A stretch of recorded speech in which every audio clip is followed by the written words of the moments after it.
तो इस वीडियो में हम वायरिंग डायग्राम कैसे पढ़ते हैं इसके बारे में जानेंगे। उदाहरणार्थ हम एक डीसी रेफ्रिजरेटर का वायरिंग डायग्राम लेंगे। एक डीसी रेफ्रिजरेटर में light switch, light bulb, timer, thermostat, OLP, compressor का मोटर और एक पीटीसी रिले सर्किट में रहेगा।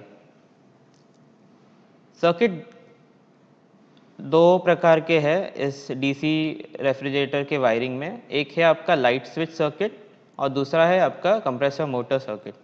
तो पहले हम लाइट स्विच का सर्किट देखेंगे। जब भी हम लाइट स्विच चालू करते हैं, मतलब जब भी हम दरवाज़ा रेफ्रिजरेटर का खोलते हैं तो लाइट स्विच चालू हो जाता है, जिससे आपके लाइट बल्ब को सप्लाई मिलता है और कुछ 2 मिनट के बाद आपका टाइमर बजने लगता है, ये इंडिकेट करने के लिए कि आपका दरवाज़ा खुला है और इसे बंद कर देना चाहिए। तो इस तरह से बल्ब का सर्किटरी चलता है। कंप्रेसर मोटर सर्किटरी को चालू करने के लिए थर्मोस्टेट रिस्पॉन्सिबल है। तो जब थर्मोस्टेट सप्लाई देता है कंप्रेसर को, तो वो ओएलपी से जाके दोनों वाइंडिंग को सप्लाई देता है।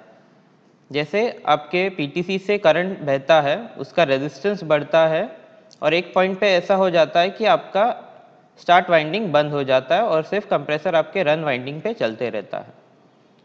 तो इस तरह से डीसी का इलेक्ट्रिकल सर्किट डायग्राम है और इस तरह से इसका लाइट स्विच सर्किटरी और कंप्रेसर सर्किटरी चलता है।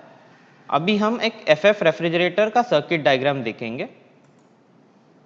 एफएफ रेफ्रिजरेटर में डीसी रेफ्रिजरेटर की तरह एक लाइट स्विच और बल्ब सर्किट है, पर उसके अलावा आपके यहाँ इस सर्किट में एक टाइमर दिखेगा, बायोमेटल और एक डिफ्रॉस्ट हीटर और उसका एक फ्यूज दिखेगा।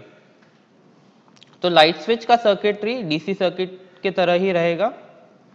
लाइट बल्ब जलेगा जब आप दरवाज़ा खोलते हो और 2 मिनट बाद टाइमर बजेगा। बट जब थर्मोस्टेट सर्किटरी में सप्लाई देता है तो पहला सप्लाई उसके टाइमर में जाता है। टाइमर में एक मोटर है जो चलते रहता है। टाइमर मोटर 8 घंटे का मोटर हो सकता है या 12 घंटे का मोटर हो सकता है रेफ्रिजरेटर के हिसाब से। तो पहले जब सप्लाई टाइमर मोटर से जाता है तो वो आपके कंप्रेसर को और फैन को एक साथ सप्लाई देता है। कंप्रेसर के 8 घंटे के चलने के बाद टाइमर अपने आप उसका circuit heater supply heater circuit को देता है। तो सबका करंट बायोमेटल से होके डिफ्रॉस्ट हीटर तक जाता है। इस पोजीशन में आपका टाइमर का मोटर रुक जाता है। आपका डिफ्रॉस्ट हीटर एक पर्टिकुलर टेम्परेचर आने तक चलेगा जब तक आपके इवोपरेटर कॉइल का पूरा आइस मेल्ट नहीं हो जाता। जब आइस मेल्ट हो जाएगा, एक टेम्परेचर आ जाएगा, तब बायोमेटल अपने आप टेम्परेचर के कारण ओपन हो जाएगा, जिससे आपके हीटर का सप्लाई बंद हो जाके वापस टाइमर आपके कंप्रेसर को सप्लाई देगा।